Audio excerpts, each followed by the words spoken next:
आज होता मार्गशीर्ष महिन्यातला दुसरा गुरुवार, त्याचसोबत होती आज दत्त जयंतीसुद्धा. तर आजचा दिवस खूपच खास होता. त्याचसोबत आजच मी एक नवीन कढई आणली होती, तीच तुम्हाला दाखवते. स्टीलची कढई मी पहिल्यांदाच आणली होती, आधी कधी वापरलीच नव्हती. स्टीलची कढई खूपच लवकर तापते हे मला माहीतच नव्हतं. त्यानंतर त्याच्यामध्ये रवा टाकून घेतला आणि रवा चांगला गोल्डन कलर येईपर्यंत भाजून घेतला. साईडलाच मी पाणी गरम करायला ठेवलं होतं, ते पण त्याच्यामध्ये टाकून घेतलं आणि रवा चांगला परतून घेतला. आणि इकडे बघितलं तर स्वस्तिकचे पप्पा सोयाबीनची भुर्जी बनवत होते आणि मी इकडे देवासाठी प्रसाद बनवत होते.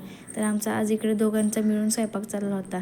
तर आम्ही दोघांनी मिळून स्वयंपाक केला आणि स्वयंपाक करताना मी आमच्या दोघांचा छोटासा व्हिडिओसुद्धा काढला होता. त्यानंतर मग मी देवपूजा करायला घेतली. देवपूजा मी आधीच केली होती, फक्त पुस्तक वाचायचं होतं म्हणून अगरबत्ती लावून घेतली आणि धूप लावून घेतलं. त्यानंतर मग मी पुस्तक वाचायला घेतलं आणि पुस्तक वाचून झाल्यानंतर आरतीसुद्धा करायची होती. तर मग आरती करायला घेतली आणि आरतीसाठी स्वस्तिक आणि स्वस्तिकचे मित्रसुद्धा आले होते. तर आम्ही सगळ्यांनी मिळून आरती करून घेतली. मग सर्वप्रथम देवाला आरती दिली आणि मग सगळ्यांना आरती दिली. त्यानंतर सगळ्या चिल्ल्या पिल्ल्यांना हळदी कुंकू लावून घेतलं आणि अशा प्रकारे आजचा दिवस संपवला. तर